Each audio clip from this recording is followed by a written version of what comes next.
Waliwo ebintu ebyaggwamu ekitiibwa wano e Uganda nga bibyaggwamu ekitiibwa era nga tebikyakola makulu eri abantu.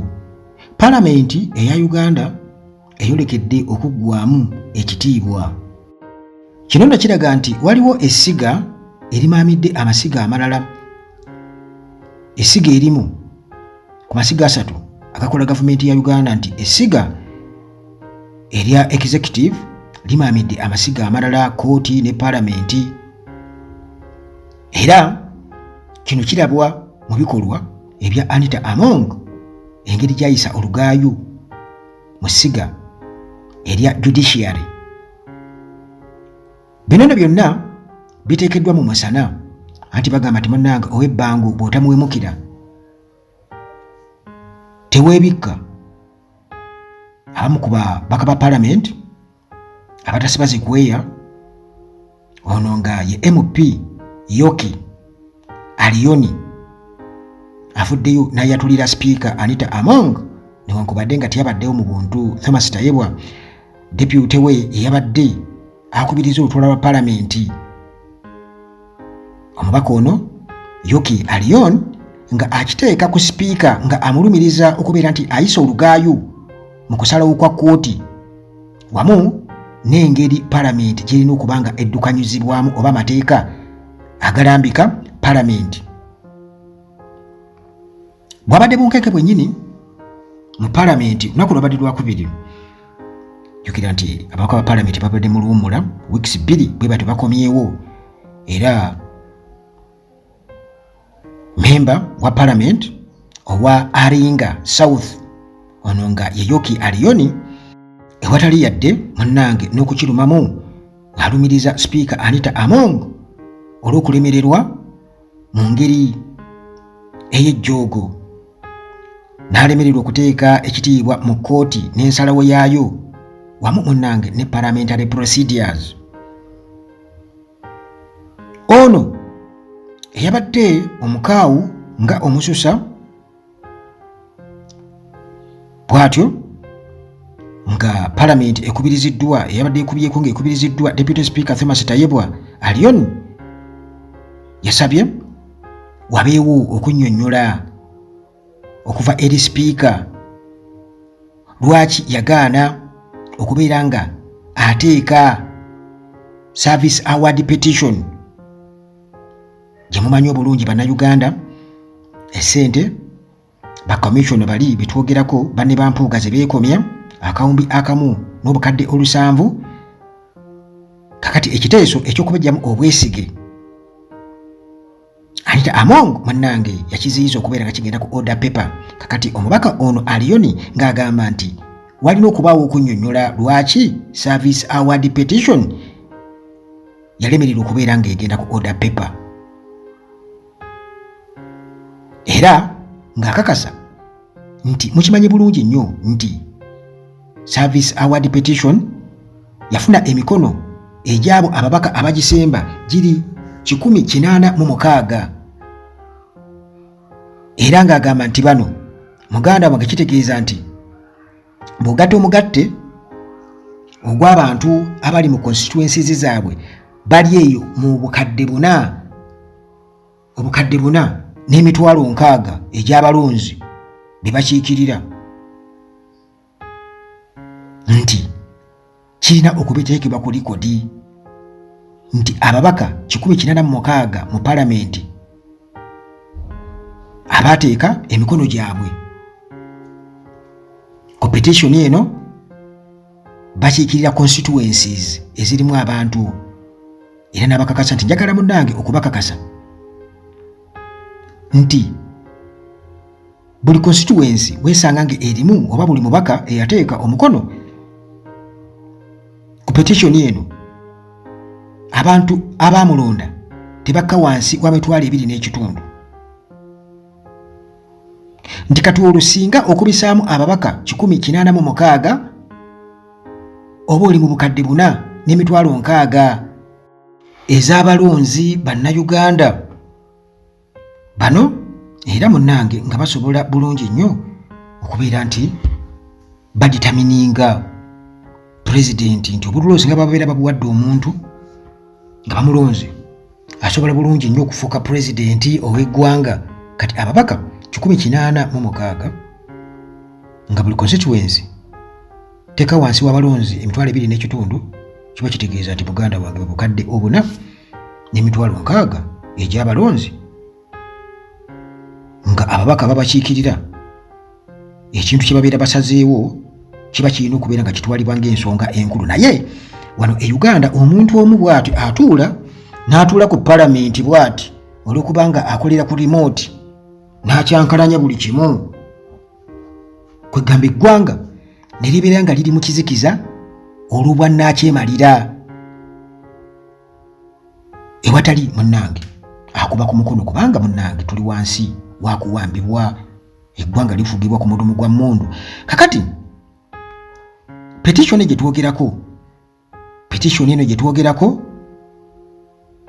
egendereddemu kubeera nga etereeza ensonga eya misconduct eyalimu ba parliamentary commissioners 4 ku bukadde oba ku kawumbi akamu n'obukadde 7 ze beekomya wansi wa service award.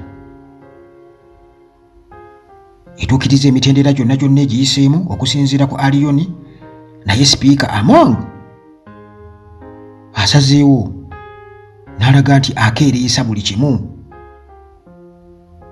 ekireetedde muganda wange ba MP bano 186 okubeera nga beebuuza ddala tuli ku ki.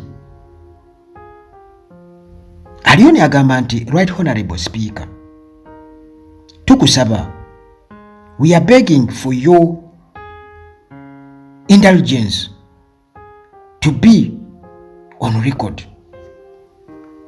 Aliyoni, our petition, which has met all the conditions, cannot be rubbished the way the Speaker is trying to do. It should be debated. We are not 100% sure that we are going to win, but we need to be heard. Tusaba oteeke ekitiibwa mu petition yaffe kubanga etukiriza emitendera gyonna, ne Speaker muganda wange agezaako okugiteeka mu kasasiro mu dustbin okulaga nti terina makulu, erina munnaawe okujja ku fulo ya palamenti ekubaganyizibweko ebirowoozo, kubanga tetuli 100 shuwa 100 nti tulowooza nti tugenda kuwangula, naye ekikulu kyakuwulirwa, eddoboozi lyaffe liwulirwe, kye kikulu. Aliyoni era bw'atyo nga yemulugunya ku Speaker Anita Among nti ono alina kyekubiira, tali Newto mu ngeri gy'akwasaganyamu ensonga, era kino ng'akigeraageranya ku incident eyaliwo wali eggulu.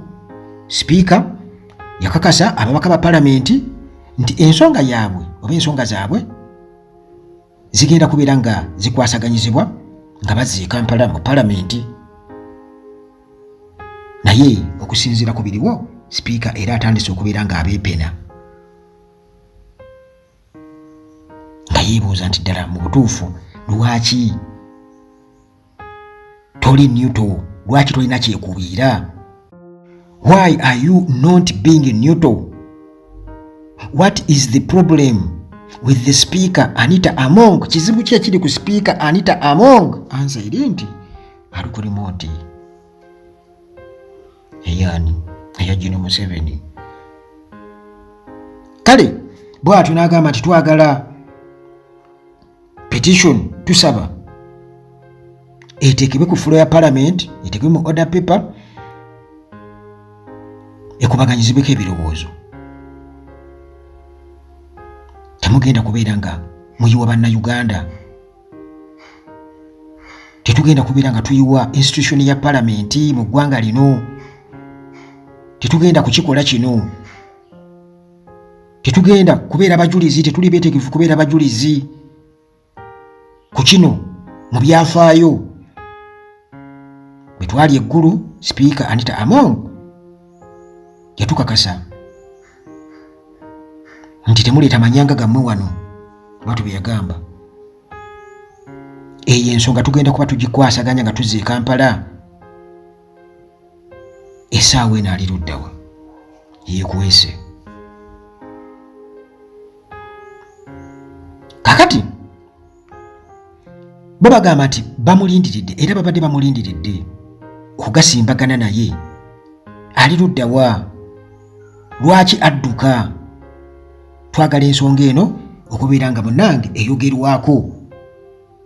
Twagala ensonga eno edibetingibwe ku fula ya palamenti. Aliyoni era bw'atyo n'ayongera okubeera nga akitekako essira eky'obwetaavu oba eky'omugaso eky'okubeera nti nno ensonga eno eteekebwa ku fula ya palamenti eyogereeko ku lw'obulungi bwa bannayuganda ne institution eya palamenti. Kakati Aliyoni era okwemulugunya kwe ate kusukkawo ku petition eriwo era wano yanokoddeyo Speaker Among byabadde nga ajjakola okuyisa olugaayo mu kusalawo kwa kkooti. Naawe ekyokulabirako nti kkooti yasalawo omubaka Francis Zaake MP wa Mityana Municipality okubeera nga addizibwa ku Parliamentary Commission. N'agamba nti mwekubadde munnange kkooti yasalawo bwetyo Zaake n'okutuuka essaawa eno bamusenza luti ali excluded from the commission. Aliyo nekyagamba nti munnange kino kiragira ddala enneeyisa eya Speaker Anita Among etyoboola essiga eddamuzi judiciary wamu ne parliamentary procedures. Kale munnange Aliyoni nga amaze okubeera nga ayogera bino, abantu bangi munnange mu political circles bavuddeyo ne bagamba nti omubaka ono alina ensonga kubanga ayagala bwerufu era ayagala amateeka ga palamenti galume. Era abangi ku bo ne bagamba nti Speaker Among byakola muganda wange bino bitunuuliddwa nga akakuŋŋunta oba minzaani abantu kwe bagenda okubeera nga bapimira obwerufu bwa palamenti oba ekitiibwa kya palamenti wamu n'essiga eddamuzi system ezo ebbiri. Jjukira nakugambye nti zino munnange zikolera ku remote era awo wewava muganda wange obwetaavu gwe muganda wange ampuliriza olw'obutakukkiriza bantu kulwa mu buyinza ebintu birina okubeera nga bikyuka obwerufu busobole okubeera nga bubeerawo. Bannayuganda mulina okubeera nga mulwanirira ekintu ekyo, mulekeraawo okubeera nga muwagira abantu obuntu nti ono nedda tetwagala kukyusa naazino obulungi ava mu ddiiro ate bagamba too many cooks spoil the soup.